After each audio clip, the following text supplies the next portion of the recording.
Hey guys, so here are some tips and tricks on how to study for university, college, and high school.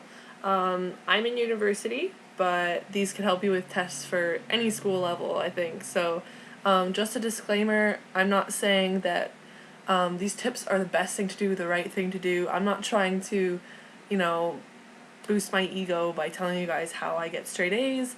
Really, just if you're having trouble, here's some tips, here's some things you can try out. It might help you because I remember this stuff would have been really helpful for me when I started school. So, the first thing is write out your notes or print them off. So, if you're in high school, I know you probably take notes or you get handouts, organize them. Use highlighters to highlight key terms or important definitions or things to remember. If you're in college or university, what I do is I either write out my notes. If they're on PowerPoint slides, it gets kind of confusing to study, so I write out the key things. Usually I use cue cards, so you probably can't see that because my laptop has a terrible webcam. But usually I'll print off my notes if they're already typed out on the computer, or I'll write them out on cue cards. So for me, studying this way is the easiest.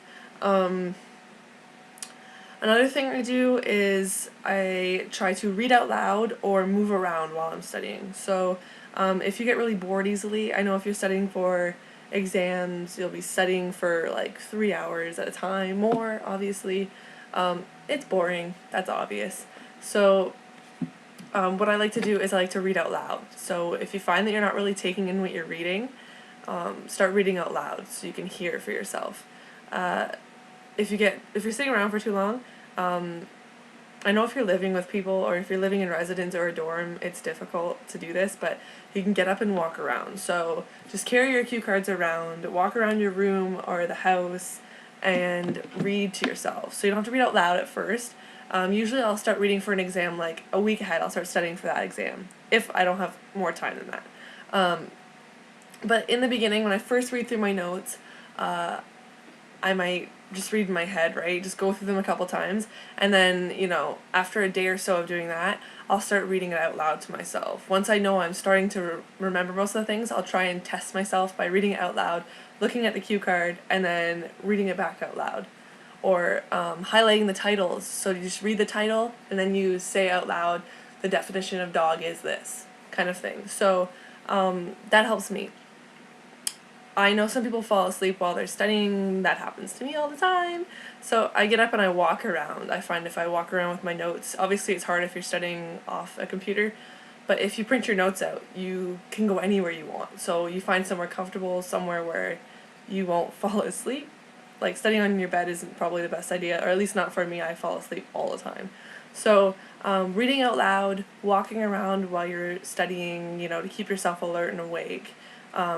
Use cue cards, highlight things. Another thing that really helps, especially with the cue cards, is numbering things or using A, B, and C for things. So say you want the definition of Marxism or something, and so you put Marxism, you highlight the title with a highlighter, and then you put, there's 4 points, so you put 1, 2, 3, 4, A, B, C, D, E, or, something like that. So I find if you number things or use bullet points, it's easier for you to remember them.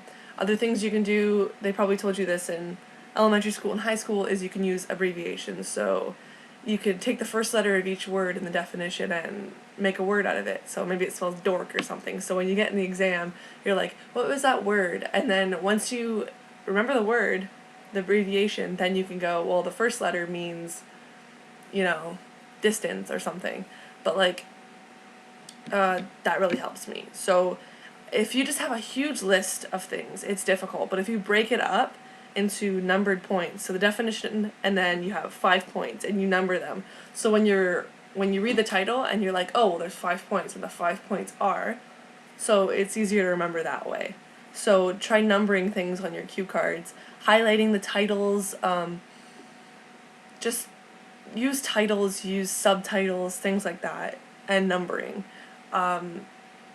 So during an exam or a test, if it's multiple choice, Don't fill it out right away. Go through all the questions, circle the right answer. If you don't know an answer, put a star beside the question and move on to the next question.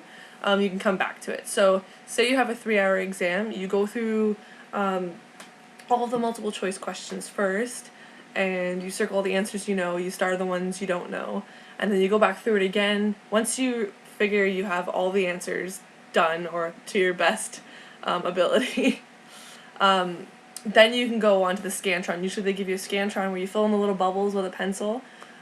Then you fill that out. That way you don't make any mistakes on that. So essay questions, make an outline before the exam. So or even write the essay ahead of time if you have the essay question, things like that. But try and use the time you're given in a test. So if they give you 2 hours to write it and you're finished after an hour, go through your answers a couple times, make sure they're right.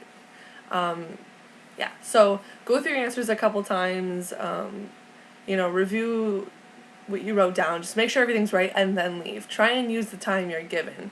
Like, don't be one of those people who, it's a 3-hour exam, they fill out the multiple choice in 10 minutes and then leave. If you have time, look through it, like you weren't expecting to only be there for 10 minutes. You set aside 3 hours for this exam, so use that time wisely. And try and study a couple weeks ahead. If you know you have 3 exams or 3 tests on one day, or 3 tests in the week, then study a couple weeks ahead. And so allot your time kind of accordingly. So if you have 3 exams coming up, then 2 weeks up to that, separate your day into 3, or like study 2 hours for this class, and then 2 hours for the next class, 2 hours for the next class, and then go back and start over. So kind of divvy up your time. You need to be organized. You need to manage your time well to study properly. So it's not impossible to study for 3 exams that are on the same day. You just need to leave yourself enough time. Don't wait until the last minute, because it really doesn't work. And I'm going to do some more videos on how to write papers properly, the importance of going to class, how to do your readings, especially for university college students, how to do your readings properly and use sticky notes, things like that. And in the beginning, I was like a B student in the beginning of university, like a B low, like a high B, low A, and now I'm a straight A and A plus student. So I can kind of give you some tips on how to keep elevating your mark, keep stepping up the ladder, keep working towards something. And you know what? I think the most important thing to come away with from this is that you need to try and be organized. You need to manage your time well. Use a planner, like, you watch the clock. So start studying for one class at 1 and stop at a certain time, and then move on to another class. Go through each class's notes once and then keep switching back, But yeah, so if you guys have any comments or any suggestions, if you can give me any feedback, that would be great. And yeah, if you try these study tips and they help you, then I'd really love to know about it. And if you're interested, subscribe, comment, because I'm going to make some more of these. See you guys later.